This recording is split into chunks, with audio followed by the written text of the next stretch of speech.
On poursuit avec M. Alain Lebel. M. Lebel. Bonjour, M. Lebel. Bon On matin, s'est Monsieur vu le également Président. au début de la semaine. Vous voulez parler de sécurité publique à M. Trudel. Exactement. Petit préambule et votre question.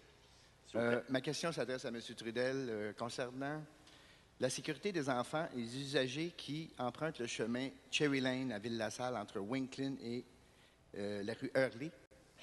Ce chemin n'est pas éclairé. L'asphalte a été apposé par intermittence. Les poubelles en sont absentes aux extrémités. Une clôture amovible, dont les usagers du jardin devraient avoir la clé pour la fermer le soir, devrait être installée aux extrémités pour sécurité, pour pas que les véhicules puissent accéder à ce terrain-là. Et concernant aussi un cinquième point, les jeunes qui peignent des graffitis sur les murs de la Fleischmann d'une façon... on ne peut pas arrêter les enfants de s'exprimer, vous savez, mais on devrait plutôt canaliser leurs énergies vers un endroit où ils pourraient le faire légalement. Donc, je voudrais suggérer le Tunnel Island, qui aurait vraiment besoin de l'effort des enfants.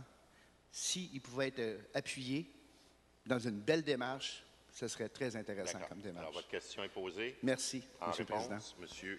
Trudel ou Mme Barbe? Mme Barbe.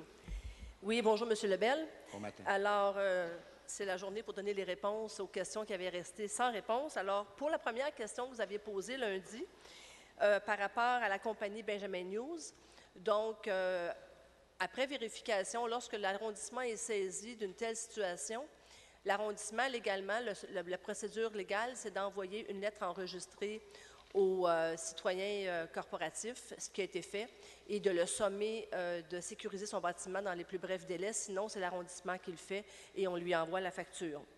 Donc, merci de nous avoir mis au courant de cette situation-là. En ce qui concerne la Cherry Lane, nous sommes déjà en pourparlers avec la Fleischmann parce qu'il y a une partie qui appartient à nous, il y a une partie qui appartient à la voie ferrée, aussi à la compagnie de train. Et je l'ai marché moi-même l'année passée avec le directeur général de l'arrondissement et avec le directeur des travaux publics. On a fait faire une évaluation, ça coûte à peu près 185 000 repaver le Cherry Lane. On a une planification de le faire en 3 tronçons parce que vous comprendrez qu'à la salle, comme on a baissé la taxe locale de plus de la moitié, donc on n'est pas à l'époque de chercher des nouvelles dépenses, mais plutôt des nouvelles économies. Alors, donc c'est dans le système. Par contre, je peux vous rassurer, elle est considérée tout à fait sécuritaire. C'est certain que... elle n'est pas dans un état idéal, mais elle est encore très, très sécuritaire. Et pour ce qui est de la clôture a été, c'est une clôture neuve qui longe les jardins communautaires, une clôture neuve qui date à peu près de 7-8 ans. Je parle de la communauté... Excusez-moi, Mme Barbe. La clôture aux extrémités. OK. Est-ce que c'est votre question additionnelle, ça? Pas encore. Alors, M. Lebel, je prends note de l'état de la conclusion, clôture.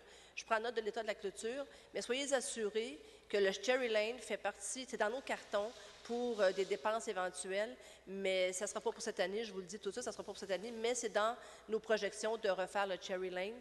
Et au niveau de l'éclairage, ça a été demandé déjà aussi, et ça aussi, c'est fait partie de toute la liste d'épiceries qui est très, très, très longue par rapport à la quantité d'argent qu'on peut mettre à chaque année dans ce genre d'intervention. Comme question additionnelle, M. le Président? Question additionnelle directe, s'il vous plaît. Oui. J'ai fait une demande pour qu'on ait des poubelles à l'extrémité du Cherry Lane, car j'ai nettoyé le Cherry Lane moi-même avec le projet Montréal-Net. Les poubelles sont toujours absentes. Merci, M. le Président. Alors, en réponse, Mme Barbe. Oui, M. Lebel, j'en prends bonne note pour l'addition des poubelles.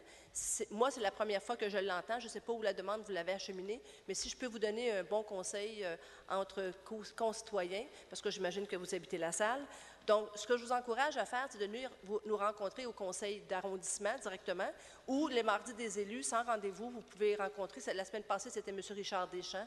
Alors, chaque mois, on a un conseiller. Il y a plusieurs façons de nous contacter. Le site Internet, le téléphone, c'est encore plus direct. Vous pouvez venir en personne, on va vous recevoir. C'est beaucoup plus rapide pour acheminer une demande telle que 2 poubelles. Alors, j'en prends bonne note, M. Lebel. J'ai acheminé ma demande, Mme Barbe, avec le 3-1, le fameux service de Montréal qui est très efficace, mais que les poubelles sont toujours absentes. M. Lebel, merci beaucoup et bonne journée.